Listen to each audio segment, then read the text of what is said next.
Disney movies just have brought and Oh, it just said recording in progress. Weird. Did it? That's weird. And here we go.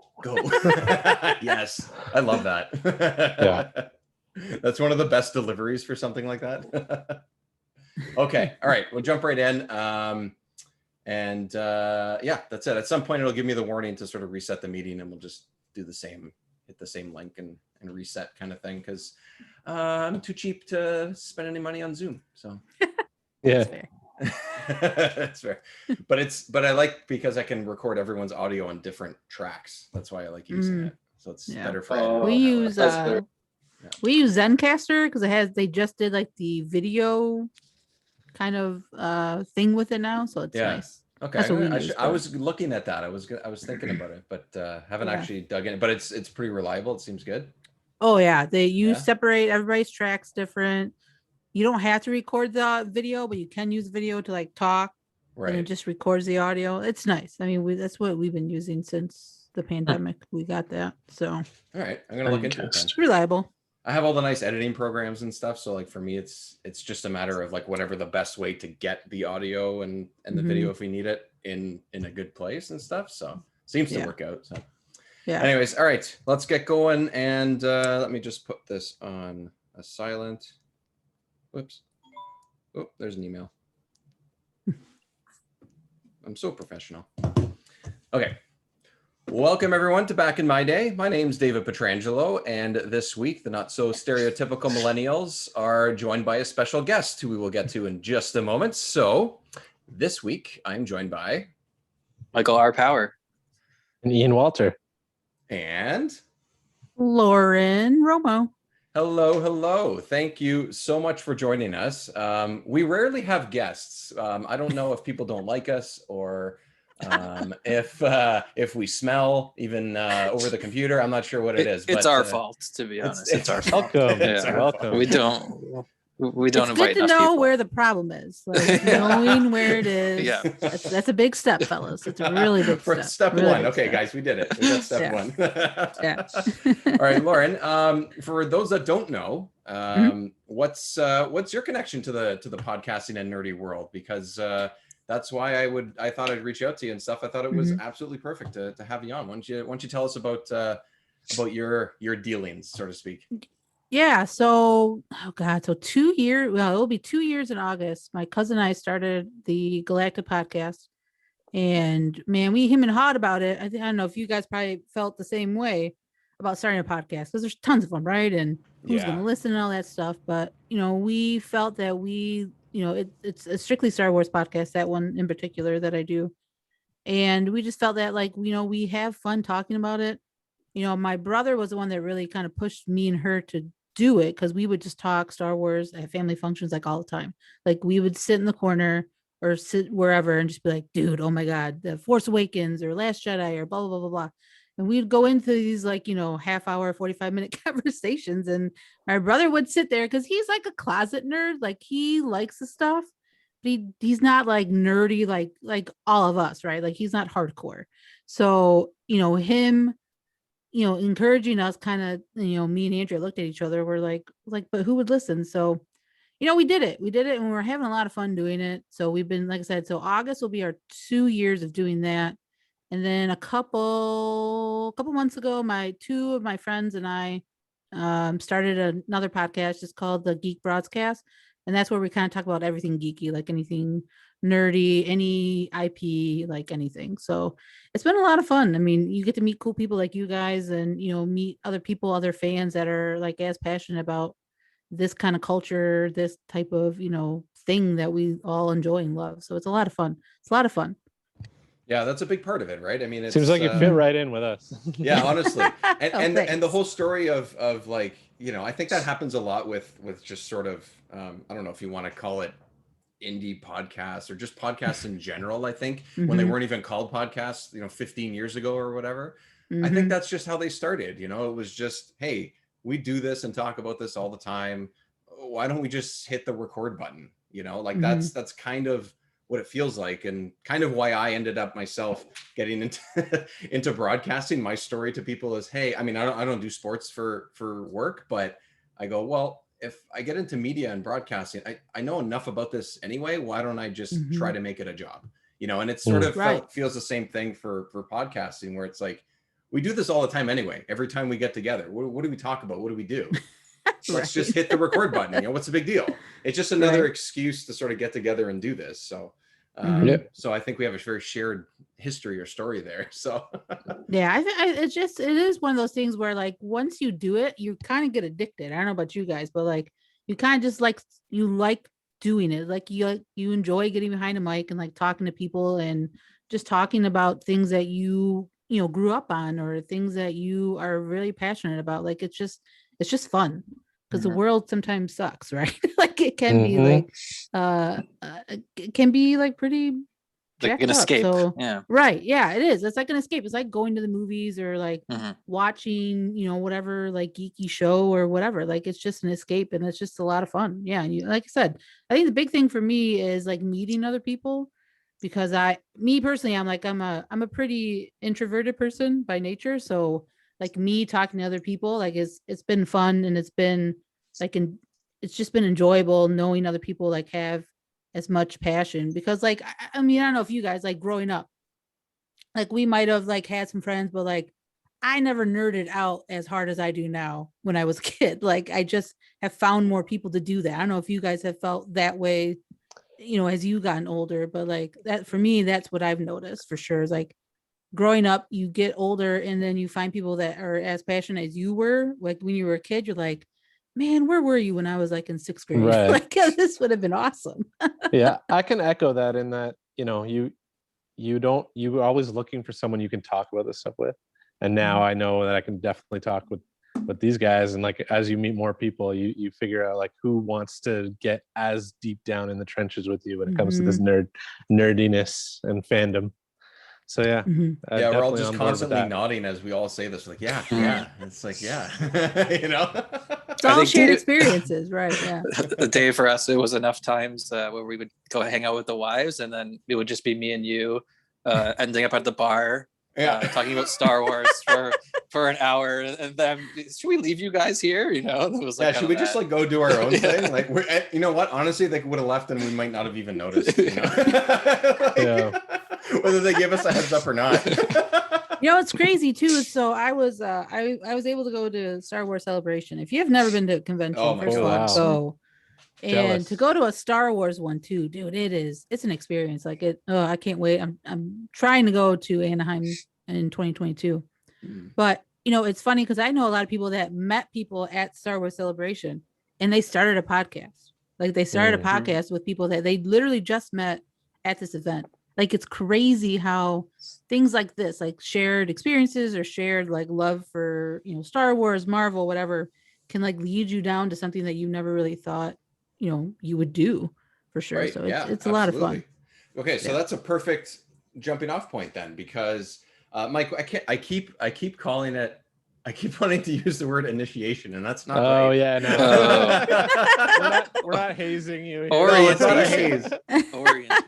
Yeah, it's sort of like our secret passcode to get into the club is to tell us what defined you growing up, what defined you as a nerd, what got you to this point. And that's what we do with anybody that comes on. Me and Mike did it when we first started. When Ian started with us, it was the same thing. And it's just, a perfect sort of jumping off point of all the things that sort of brought us to where we are. So I know Star Wars is big for all of us, and especially for you too, Lauren, but we don't have to start there. Let's start. We have some TV, movies, maybe some games that sort of defined you growing up and who you are in your sort of nerddom. Where do you want to start? So I got a couple. Obviously one is Star Wars, but we'll dive into that one later. But the one that comes to my mind first is, so I was, I was born in the 80s, grew up in the 90s, right? So the 90s childhood, a lot of cool stuff was happening, right? Like, I mean, we had the, video games was becoming really hot back then.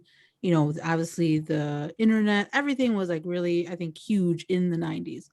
So like growing up for me, like 90s animation was my jam. So specifically though, like X-Men, the 90s cartoon was my absolute favorite, dude. Oh my God, I love it. right in there. You listened to our episodes previously, right? 100% did. No, but so when Disney Plus came out, like they have those old X-Men cartoons. So it's just funny to like watch those now.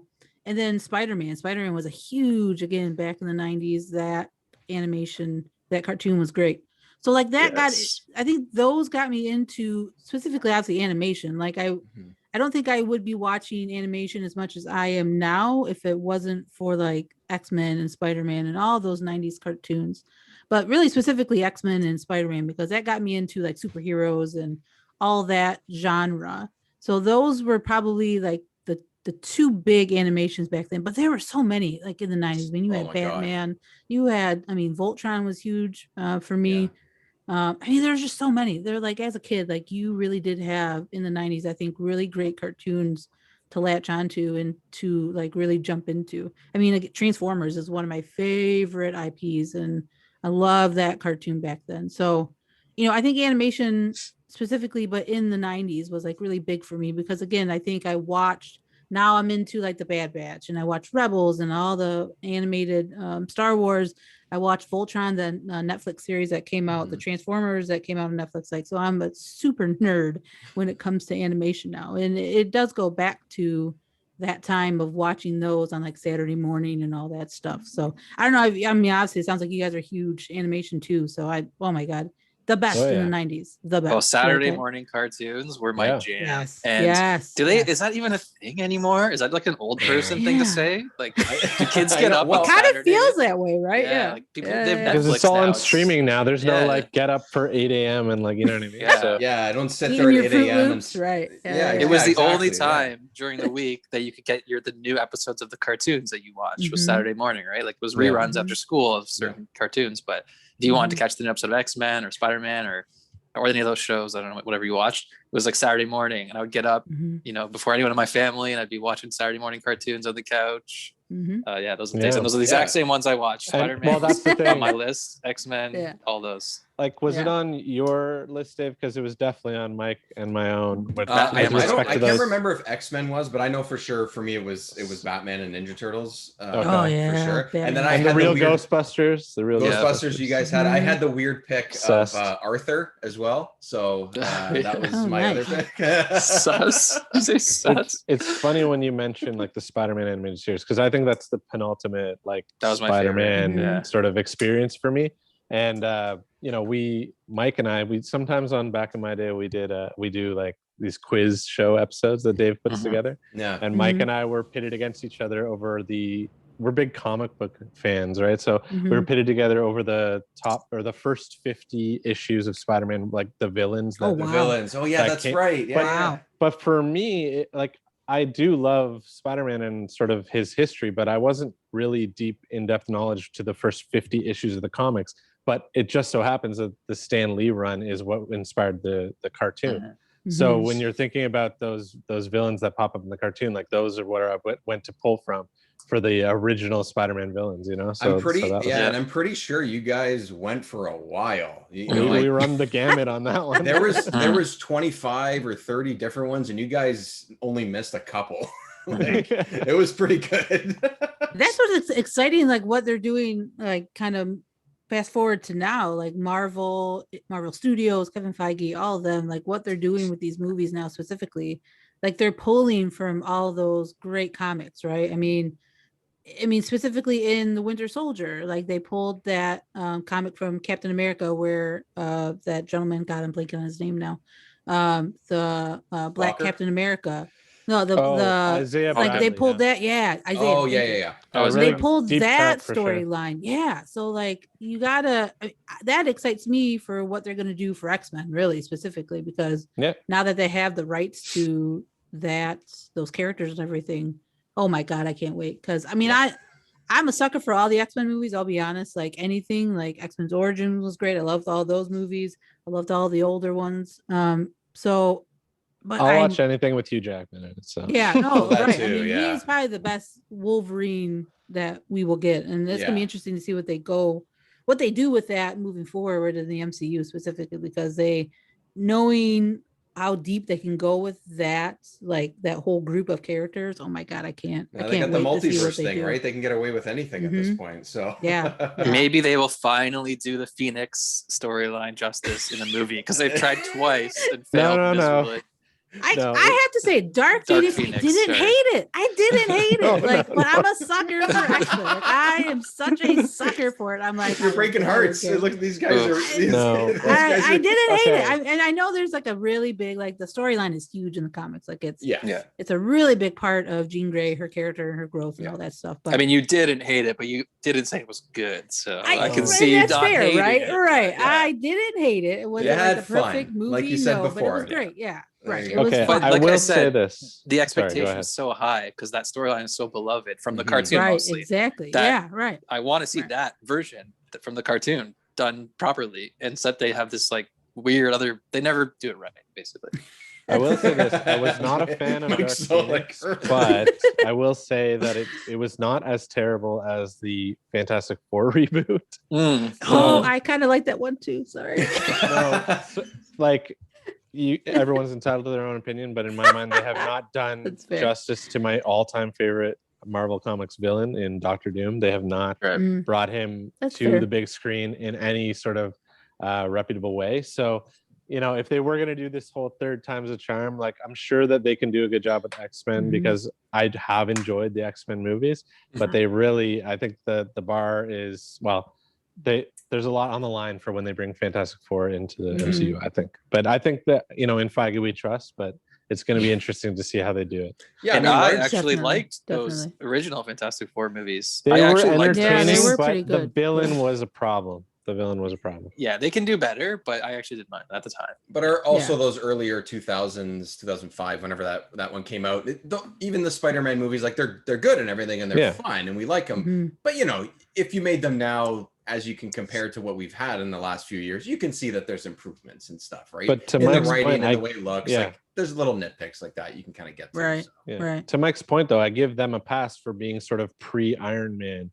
If you come out in 2015 and make that Fantastic Four movie and you still don't get Doctor Doom right, I don't know. That's exactly yeah. That was a big and that was a big thing too, to start with Iron Man, really, to kick us all off on this whole MCU journey. Like you could have did Captain America, you could have did so many other, I think maybe more familiar, more like recognizable. It's because they had sold characters. Off the rights to all of their big names, so they were really scraping from the bottom of the barrel, and even Captain America wasn't. Like they've created Captain America. If you actually go back in time, if you could, Captain America, Thor, Iron Man, these characters actually weren't like huge cultural icons like they are now. They turned those characters into these icons through the quality of their movies. Because they were the only legitimized the Avengers, right? Because the Avengers back in the comics were just another super team. They weren't like the super team, you know. So kudos to them for making that Iron Man movie and like just they took a big nailing swing. it.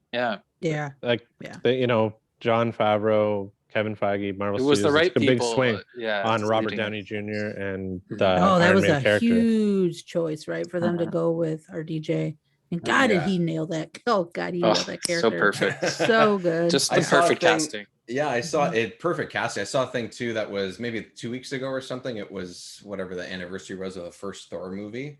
And there was, you know, a thing on Variety or something like that. 2 unknowns cast in the Thor movie. I'm just like, oh my God, really? Yeah. Was it fast forward now in their household names? Were they both really that unknown at the time? Like it just feels like we've always known who they were, especially especially as the characters, of course. But like, and those 2 guys too, just like Robert Downey Jr. is, and honestly, and Chris Evans, like it's just they're so perfect for those roles. Like they just they owned them, and they turned that script and the movie and everything into they turned themselves into those characters, and it's just so perfect. It was so weird to see that headline that I'm sure I read at the time, and then now I'm just like, that's ridiculous.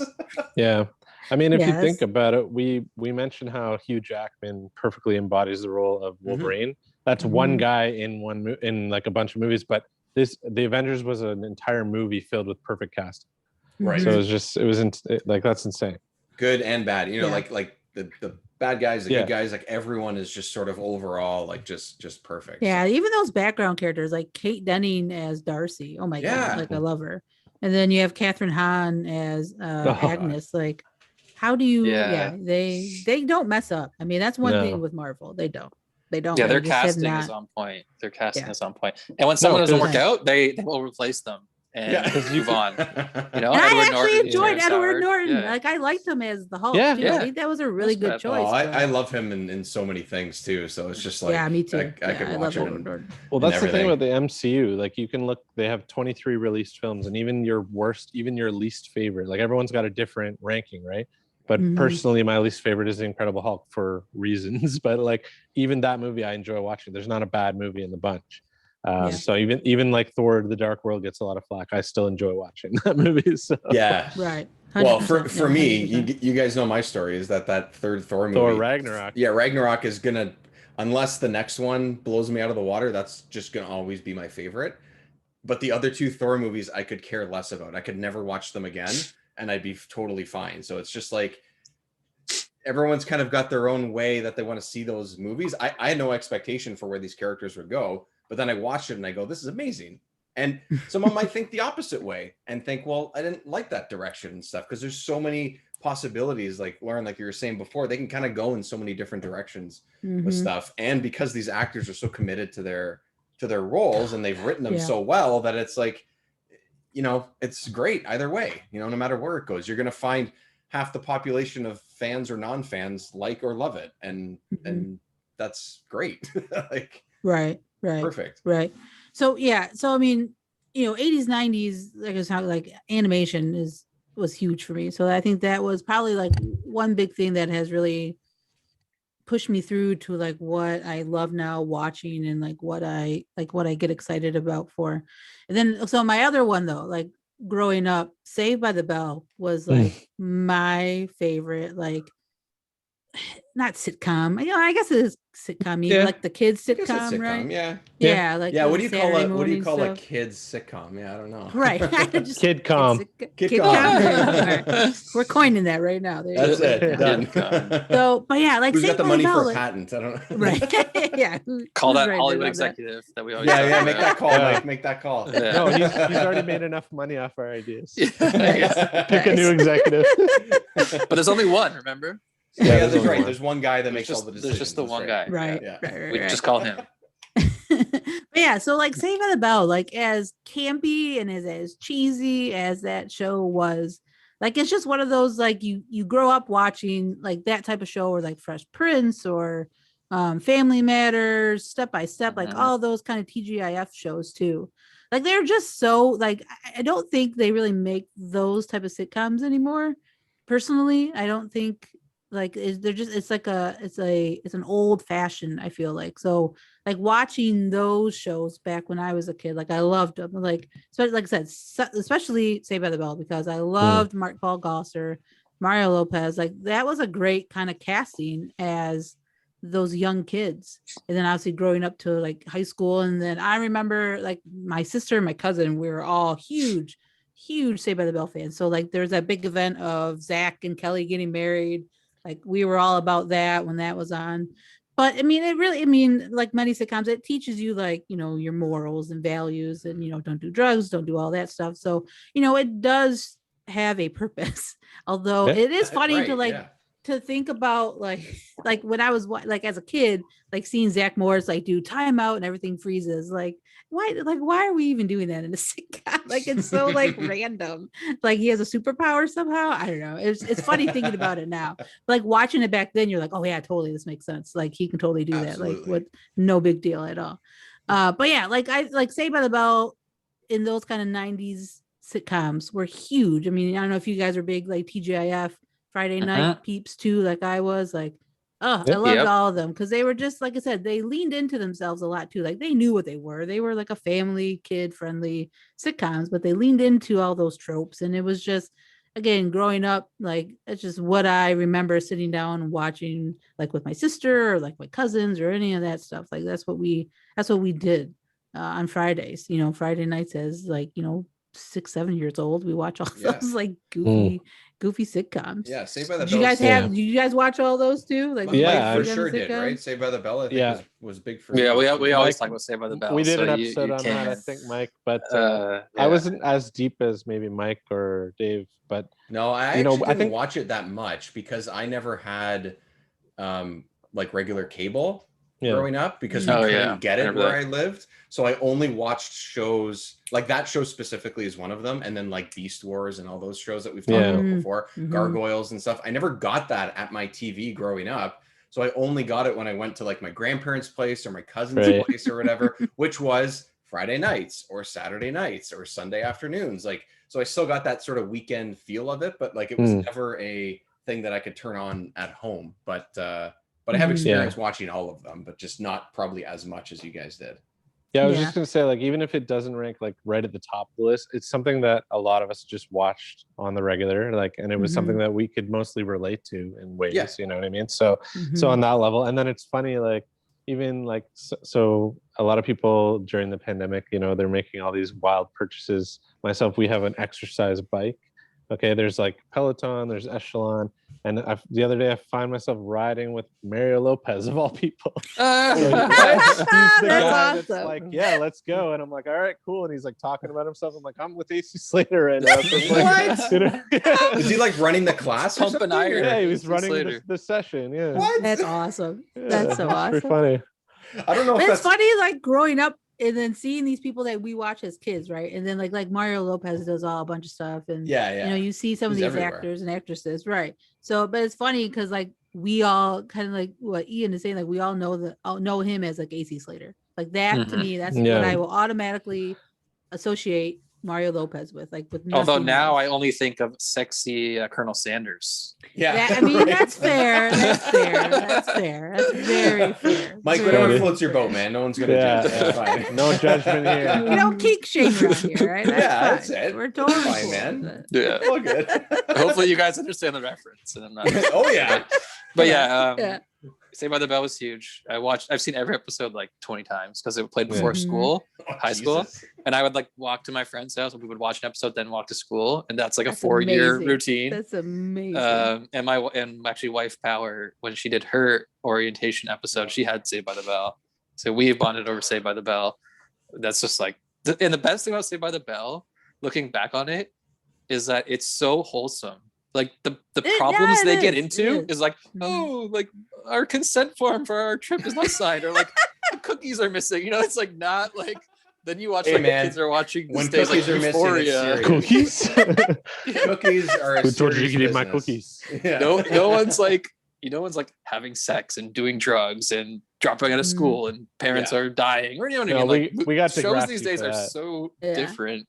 Yeah, Degrassi. Yeah, that's right. Yeah. Maybe I just didn't watch the show. Degrassi did get a bit blue. My entire sex ed in junior high would boil down to Degrassi. Watching it in class. Yeah. Nice. Yeah. It was so easy for us to watch it too. It was on like our public television, right? Like it was just you didn't have to have cable to watch it. That's for sure.